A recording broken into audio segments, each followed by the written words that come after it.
and in this episode is about NWA with NWA Nuff, and we got pre-show matches to get to, and as well the main card. Let's start things off with the pre-show matches where we had Mr. Kate and Zola Rosa Negua being able to go head to head, and this one was a very interesting back and forth match where Rosa Negua was able to get her win. We had Odison and Joe Alonso dealing with their fair share of problems where Odison was able to get the win.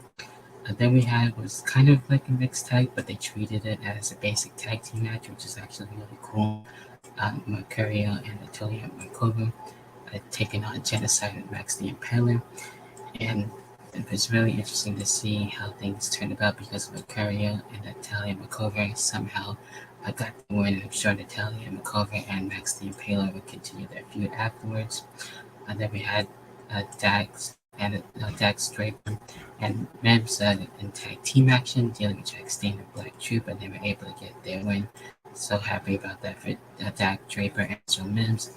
Then we get into the main card where we had a lot more dealing with Trevor Murdoch and Chris Adonis on this one, and Trevor Murdoch being more of the heel and Chris Adonis being more of the face, and Chris Adonis was able to get his win, and I could definitely see him going after the NWA World title.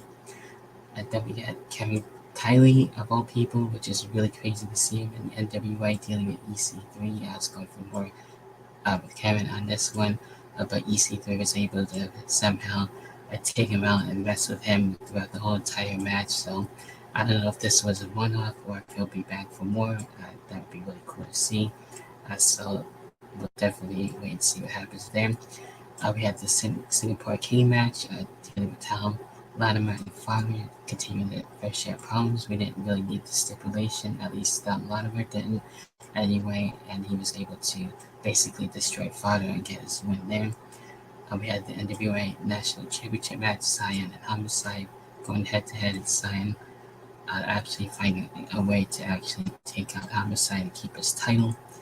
We got the NWA Women's Tag Team title match dealing with Pretty Empowered and the Renegade sisters and twins, and being able to see who would be able to stand out on top. We thought Pretty Empowered in a way were actually going to retain, but the Renegade twins actually got the tag team titles, which is awesome. They deserve it. They've been one of my favorites as of late, so I'm really happy to see them with tag team gold. Then we get the basic men's tag team titles as well. The Love Rebellion dealing with Blood First Trauma, and Love Rebellion able to find a way to get a win, even though it was the win that I thought it was going to happen.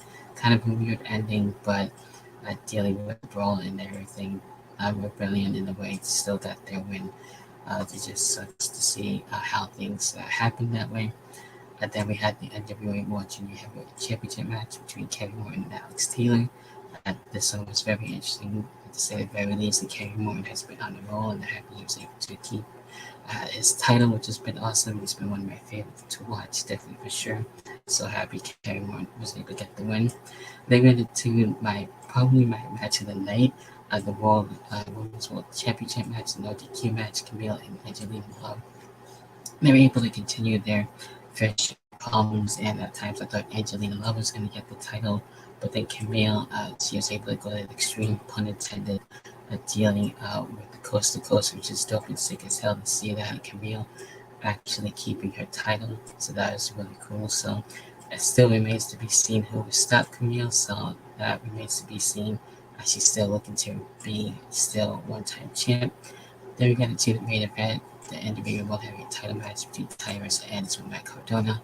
Mike Cardona looking to get his world title, but I feel like he never lost. We had Bully Ray there making sure things continue in the ring. We had the interference, especially with Matt Cardona and his family, basically, in a way dealing with that. And even though they were supposed to be there, it was basically Mike Knox making sure he gets the win that backfired. Tyrus was able to get the win to keep the world title. So that was basically it with Nuff said, and I'll say this, it was actually enjoyable. I thought the women's world title match is definitely my favorite out of the whole Nuff said pay-per-view. Definitely for sure. So those are my thoughts. What are your thoughts? Leave it in the comment section below if you're watching the YouTube version. I appreciate you as always listening for the audio version as well. And that about does it for this episode for the In the Hot Seat podcast. With enough said, until and I'll catch everyone for the next episode of the In the Hot Seat podcast.